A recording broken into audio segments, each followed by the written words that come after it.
শেষ পর্যন্ত প্রভাকে প্রস্তাব দিয়েছিলেন হিরো আলম। তো ভিউয়ার্স, চলুন জেনে নেই বিস্তারিত। হিরো আলম আবারও আলোচনায়। টেলিফিল্মে অভিনয়, নিজের চলচ্চিত্রে নিজেই নায়ক হওয়ার পর এবার তিনি গায়ক হিসেবে হাজির হয়েছেন। সম্প্রতি হিরো আলম জানিয়েছেন তার সাহসী হিরো আলম সিনেমায় অভিনয়ের পাকা কথা দিয়েছিল ছোট পর্দার জনপ্রিয় অভিনেত্রী সাদিয়া জাহান প্রভা ও তাসনুভা তিশা, যদিও দুজনের কেউই কথা রাখেননি। এই প্রসঙ্গে হিরো আলম বলেন, প্রভা ও তিশাকে আমাদের সিনেমার জন্য চূড়ান্ত করা হয়েছিল, আমি সেভাবে প্রস্তুতিও নিয়েছিলাম, কিন্তু শেষ মুহূর্তে এসে দুজনই করবেন না বলে জানিয়েছেন। আপনি নিজে তাদের সঙ্গে কথা বলেছিলেন কিনা? এমন প্রশ্নের উত্তরে হিরো আলম বলেন, আমি সরাসরি কথা বলিনি, অন্য একজন শিল্পীর মাধ্যমে অফার করেছিলাম। তারা প্রথমে কাজ করবেন বলে কথা দিয়েছিলেন, বলেছিলেন শিডিউল পিছিয়ে দিলে কাজটি করবেন, কিন্তু ততদিনে আমি কাজ শুরু করে দিয়েছিলাম, ফলে শিডিউল পেছানো সম্ভব হয়নি।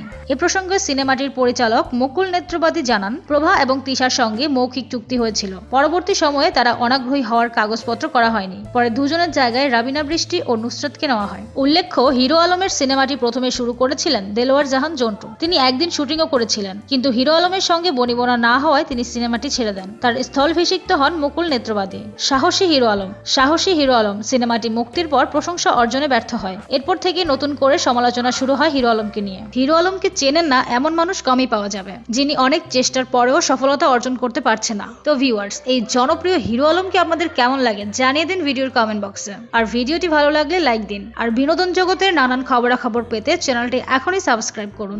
ধন্যবাদ।